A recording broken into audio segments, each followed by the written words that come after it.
Happy Tuesday. I'm excited to be here with you today talking about a hot topic in special education. Now, this comes from teachers, parents, and therapists. Everybody's asking these questions, but very rarely are they asking it to each other. For those of you that don't know, I have a brother with Down syndrome. I've been working in the special education community for over 20 years. At one point, I was a special education teacher, went and got a whole bunch of degrees, all different certifications, but I was teaching by day and I was coaching parents by night, and that led to becoming just kind of a person who wears many hats in special education. All right. So sometimes I'm working for districts. Sometimes I'm working for parents. Most of the time, I'm actually spending my time in the Master IEP Coach mentorship. If you have more questions about how to do what I do and you want to be that go-to person in your community that has answers about IEPs, that's at masteriepcoach.com. But let's talk about this topic of, can I have a tutor in my child's IEP?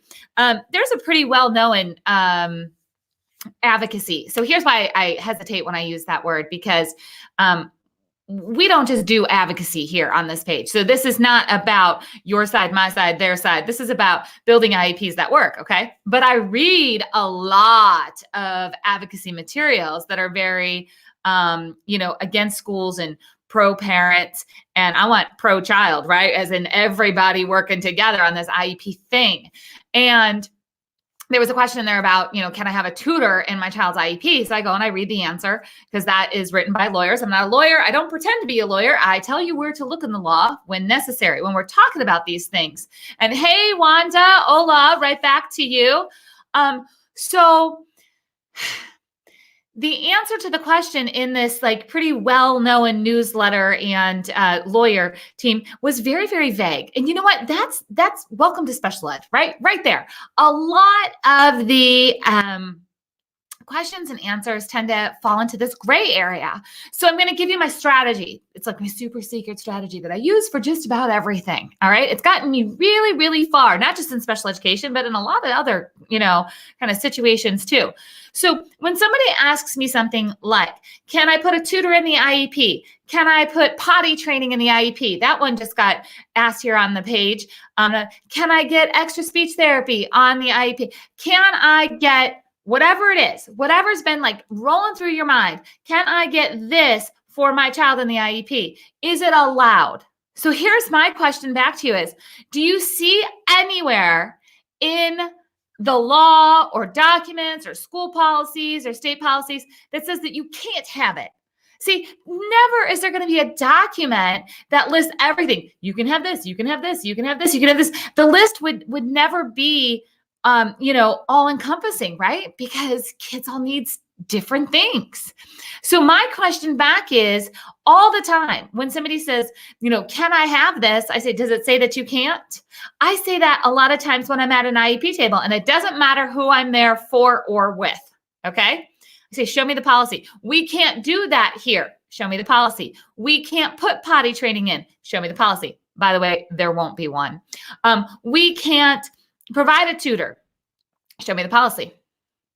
Now, we're not mandated to provide a tutor. Okay, true. Absolutely true. There's nothing mandatory that says you have to give a tutor to this child because, okay? But can they is very different than do they have to. All right.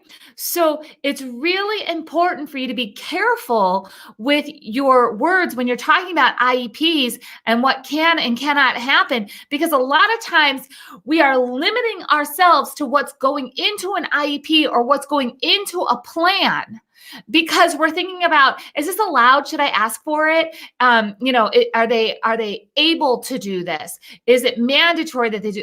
We're just not asking the direct question of, is this possible? Now, again, is this possible and will they do it? Might be two different things, but can they do it? Can they put in a tutor? Yep. Would it be a service? Would it be a support, accommodation, modification? I don't know. Every district writes a little bit different. There is never going to be a hard and fast line of how that would work.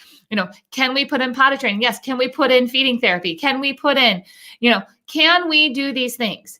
Majority of the time, there's not going to be any rule or law. Remember, not a lawyer, just telling you from 2 decades of experience, okay?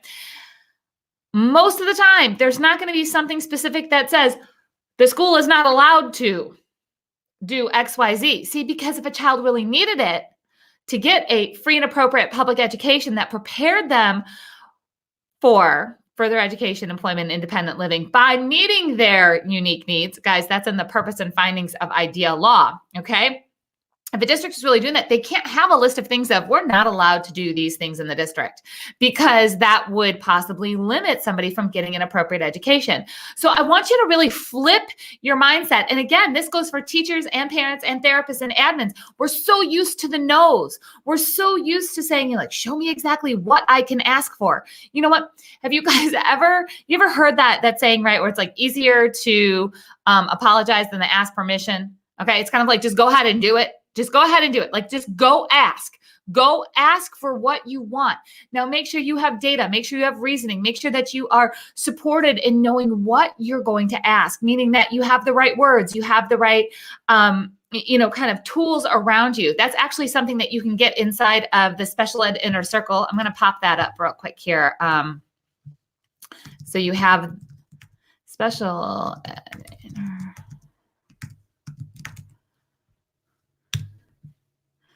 All right, hang on one second. I'm going to make sure that you guys have this web address because this is where I can show you all the things that need to happen to make sure that you are documenting, that you are asking in a way that doesn't get an immediate no. See, maybe we'll get a yes, maybe there'll still be a no.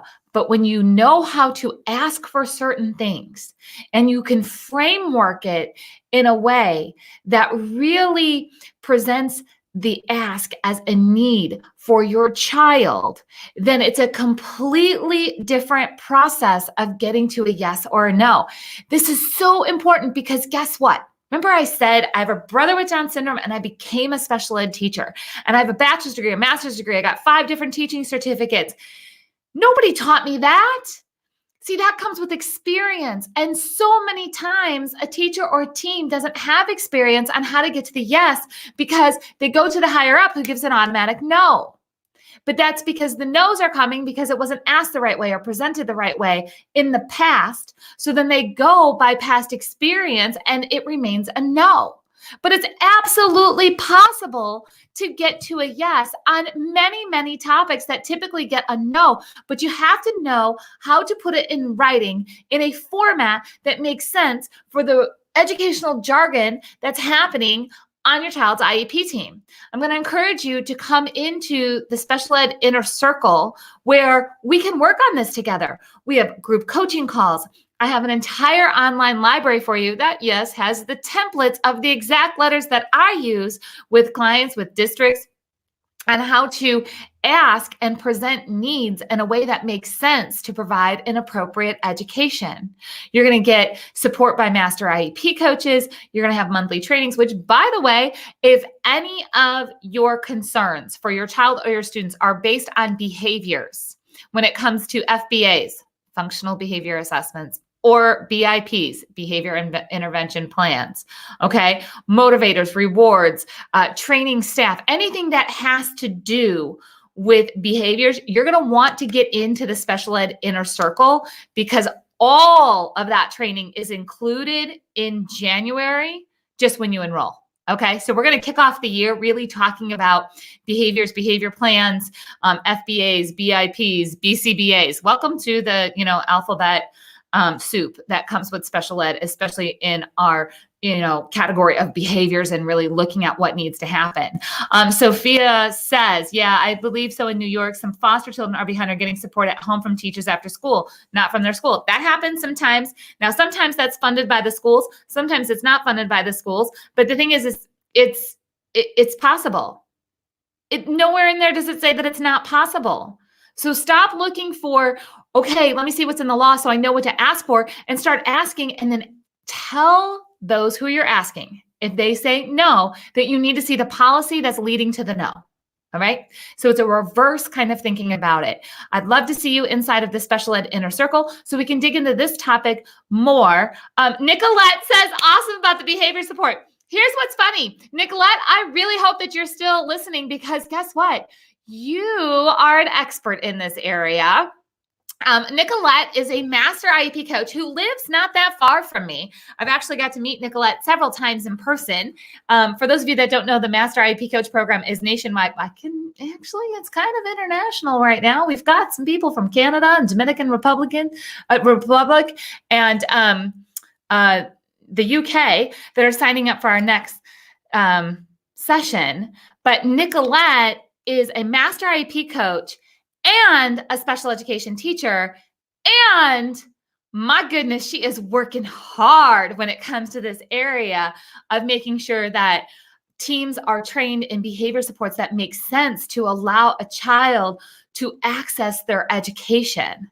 So if we go back to this original topic about, so Nicolette, so bottom line is, Nicolette, get ready for an email from me so we can schedule a time so you can share your expertise with everyone, because they need to hear it from your perspective of a teacher who's training teams, who's looking for creative solutions. All right. That being said, let's wrap that back around to, can I ask for, right? So can I ask for a tutor? Can I ask for potty training? Can I ask for specific behavior training? Can I ask for specific behavior supports? Can I ask for specific data? Yes, yes, yes, yes, yes. You can ask for all of that. There's not a no anywhere on a piece of paper saying that you can't ask for it. Again, if you want to get to the yes, you have to ask a certain way. That's what I teach you inside the special ed inner circle, because there's a format. If any of you guys have ever asked for something, teachers, parents, you guys went to the, higher ups, right? And you're like, can I have, or could we look at, or how about if, and you got to know. It's because it wasn't frameworked the way that it needs to be. It wasn't presented the way that it needs to be to really make an impact and make those things happen. All right. On that note, keep your questions coming. I hope to see you inside the special ed inner circle, and I'll see you guys real soon. Nicolette, keep an eye out.